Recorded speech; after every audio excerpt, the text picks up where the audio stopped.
You're watching HSTV, and here we are at Bletchley Park on the day they're commemorating 70 years of the code breakers first cracking the Enigma machine codes. And with me is Baroness Trumpington. Thank you for joining us, first off. And, wasp. Just tell us a little bit first off about how did you get involved with Bletchley Park? A friend of my father's, who was in the Navy, was here. Okay. And he suggested it. I started the war as Laurie George's land girl, one and only. And very boring it was. So I took secretarial course and then wondered what to do. Right. And you know, if you came straight out of school, you did not want to wear a uniform. Right. And I was employed by the Foreign Office here. Mm-hmm. So I was a cipher clerk. Okay. I had an interview over a cup of coffee in a cafe in Whitehall. Yeah. And I was in. And that was it? Yeah. They wanted to know if I spoke German, if I spoke French. And I said yes, and I was in. Job done. And then I arrived and reported, and this is a rather naughty story, doesn't it? No, that's good. And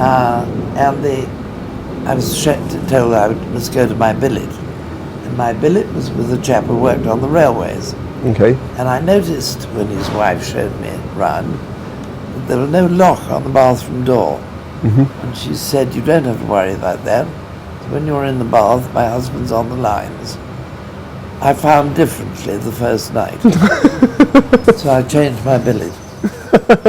Oh, I thought it was going to be, just sing when you're in there kind of thing. No. Okay, so Shriek when you're in there. so what does this? Did you do as a cipher clerk? What was your role? How did that work? I worked in a room with about 6 others, Mm-hmm. and we all typed German naval signals. Okay, so those you're picking those up over the radio, or No, they were delivered on a tape, and we transcribed them. Okay. Ready for the next bit of work. Okay. Yeah. And it was extremely efficient. Yeah.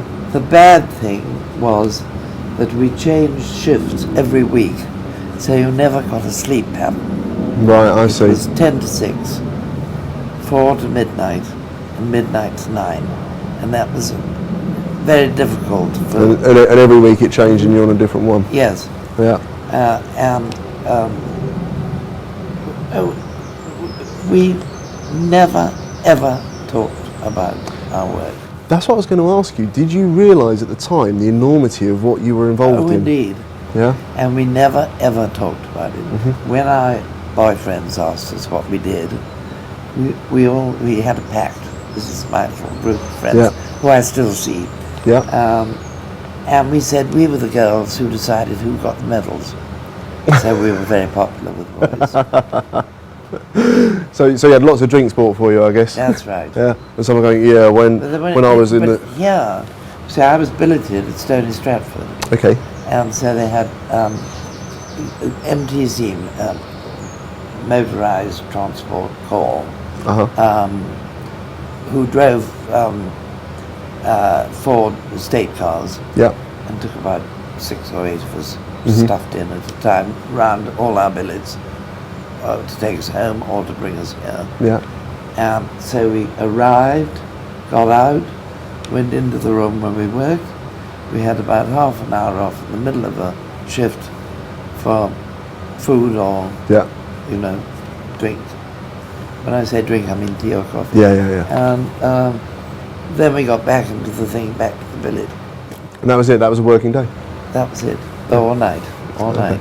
So when sort of like the official Secret Act released what went on here, did you have any inkling at the time the impact that would have had on the war effort? It was obvious. Yeah? It was obvious because without the work that was done by the brains in every section, the Germans could have starved us within 2 years and won the war because they were sinking our ships at an enormous rate. Yeah. And the other thing really was that in North Africa, we broke the German U-boat code just before Alamein, and that made an enormous difference because we knew where the U-boats were, and they were not they couldn't sink our supplies. Yeah. So it was a great, great help to Montgomery.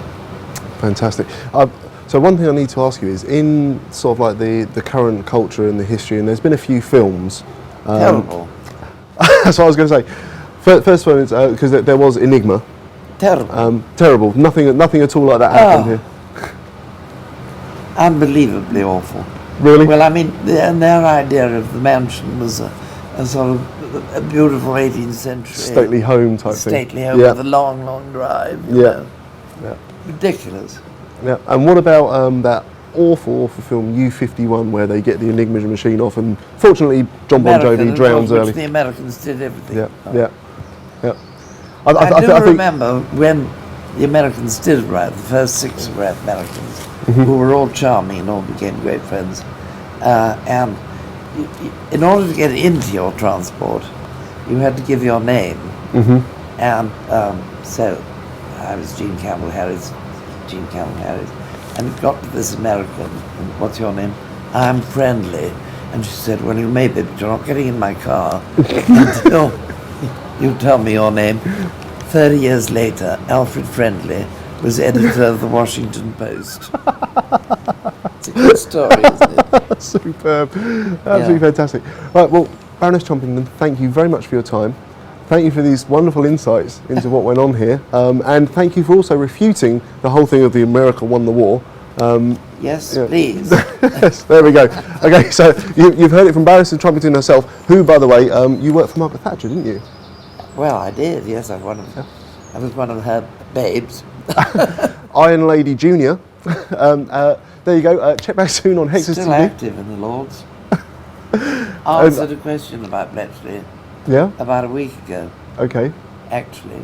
And what was the question? The question was that it deserved greater recognition. Absolutely. And the person who asked it was a baroness, a Labour baroness, Tory. And what she didn't know was that her father was one of my bosses here. And so I was able to say that, which was lovely. Yeah. I knew your dad. Shut up. I frightened her dad. Okay, well, thank you very much. Check back soon on Hexus TV for more from Bletchley Park.